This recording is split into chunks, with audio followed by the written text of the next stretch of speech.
आज हम बात करने वाले हैं भारत के पहले स्वतंत्रता संग्राम की, एक ऐसी वीरांगना की जिनकी कहानी, जिनकी वीरता आज भी रोंगटे खड़े कर देती है। जी हां, हम बात कर रहे हैं रानी अवंतीबाई की। सोचिए, ये शब्द सिर्फ शब्द नहीं थे। ये एक ऐसी चुनौती थी, एक ऐसी ललकार जिसने उस वक्त के बड़े बड़े राजाओं और जमींदारों को भी हिलाकर रख दिया। इसी एक लाइन ने मध्य भारत में क्रांति की वो आग जलाई थी जो बुझने का नाम नहीं ले रही थी। और ये शब्द थे रामगढ़ की रानी अवंतीबाई के, वही रानी जो 1857 के उस बड़े विद्रोह में एक बहुत बड़ी एक प्रमुख हस्ती बनकर सामने आई।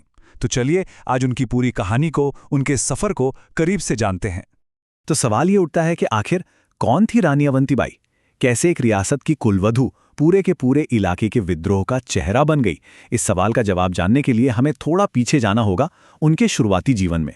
देखिए, 16 अगस्त 1831 को उनका जन्म हुआ और बचपन से ही वो आम बच्चों जैसी नहीं थीं। घुड़सवारी और तलवारबाजी में इतनी माहिर कि देखने वाले हैरान रह जाते थे। फिर उनकी शादी हुई रामगढ़ के राजकुमार विक्रमादित्य सिंह से। सब ठीक चल रहा था, लेकिन फिर उनके पति की तबीयत बिगड़ गई और उनके बेटे उस वक्त इतने छोटे थे कि राजपाट संभाल नहीं सकते थे। तो साल 1850 में राज्य की पूरी जिम्मेदारी रानी अवंतीबाई के कंधों पर आ गई। वह रानी ने जिम्मेदारी संभाली भी बड़े ही अच्छे तरीके से।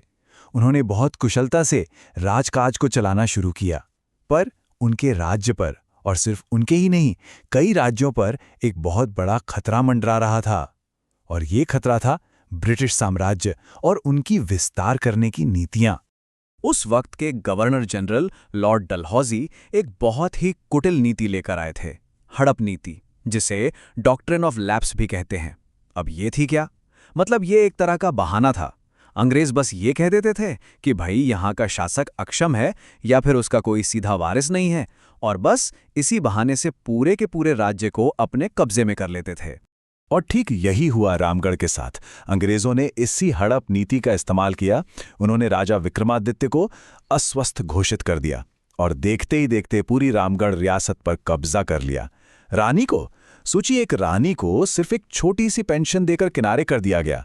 ये सिर्फ एक राजनीतिक फैसला नहीं था, ये रानी और उनके पूरे राज्य के लिए एक बहुत बड़ा, बहुत गहरा अपमान था। बस यही वो मोड़ था। इस अन्याय ने, इस अपमान ने रानी अवंतीबाई के अंदर एक ऐसी ज्वाला जलाई जिसे वो बुझा नहीं सकी। उन्होंने फैसला किया कि वो अपने इस व्यक्तिगत अपमान को एक बहुत बड़े विद्रोह में बदल देंगी। और फिर रानी ने जो किया वो सच में एक मास्टर स्ट्रोक था। उन्होंने आसपास के सभी राजाओं और जमींदारों को एक खत भेजा, लेकिन उस खत के साथ उन्होंने भेजी कांच की चूड़ियां। संदेश इतना सीधा और इतना तीखा था कि किसी को भी चुभ जाए। या तो देश के लिए अपनी तलवार उठाओ या फिर ये चूड़ियां पहनकर घर में बैठ जाओ। और उनकी ये चुनौती काम कर गई। इस एक कदम ने कई देशभक्त शासकों को एक साथ ला खड़ा किया। और फिर एकजुट होकर रानी ने सबसे पहला काम ये किया कि रामगढ़ से अंग्रेजों को खदेड़कर बाहर कर दिया। और ये तो बस शुरुआत थी। इसके बाद तो जीतों का एक ऐसा सिलसिला शुरू हुआ जिसने अंग्रेजों की नींव हिला दी।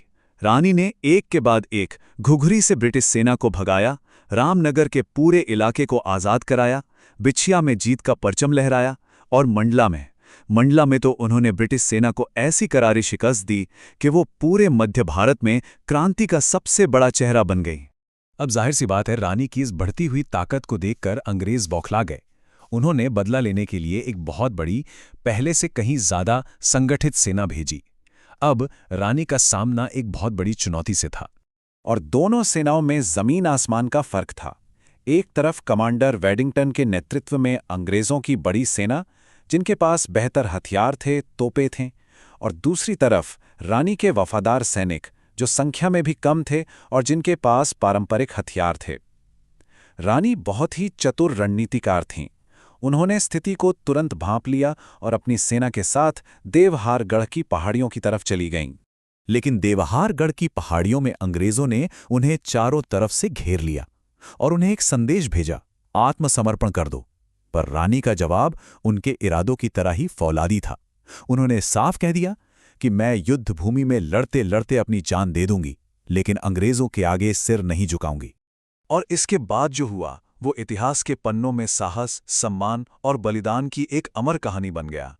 वो दिन था 20 मार्च 1858 का। कई दिनों तक बहुत भयंकर लड़ाई चली। लड़ते लड़ते रानी लगभग अकेली रह गई थीं। तभी दुश्मन की एक गोली उनके बाएं हाथ में आ लगी। अब वो चारों तरफ से घिर चुकी थीं और उन्हें यह एहसास हो गया था कि अंत अब करीब है। उन्हें पता था कि अगर वो पकड़ी गईं तो ये उनके सम्मान के खिलाफ होगा। तब उन्होंने एक और महान वीरांगना रानी दुर्गावती को याद किया और कहा, हमारी रानी दुर्गावती ने जीते जी दुश्मन के हाथ से न छुए जाने का प्रण लिया था, इसे भूलना नहीं। और ये कहते हुए उन्होंने दुश्मन के हाथों में आने के बजाय अपनी ही तलवार से अपना जीवन समाप्त कर लिया।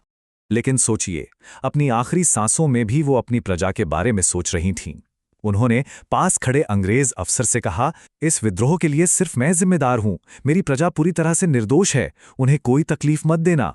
वो मरते दम तक अपने लोगों की ढाल बनी रहीं। तो रानी अवंतीबाई की ये कहानी सिर्फ एक जंग या एक विद्रोह की कहानी नहीं है।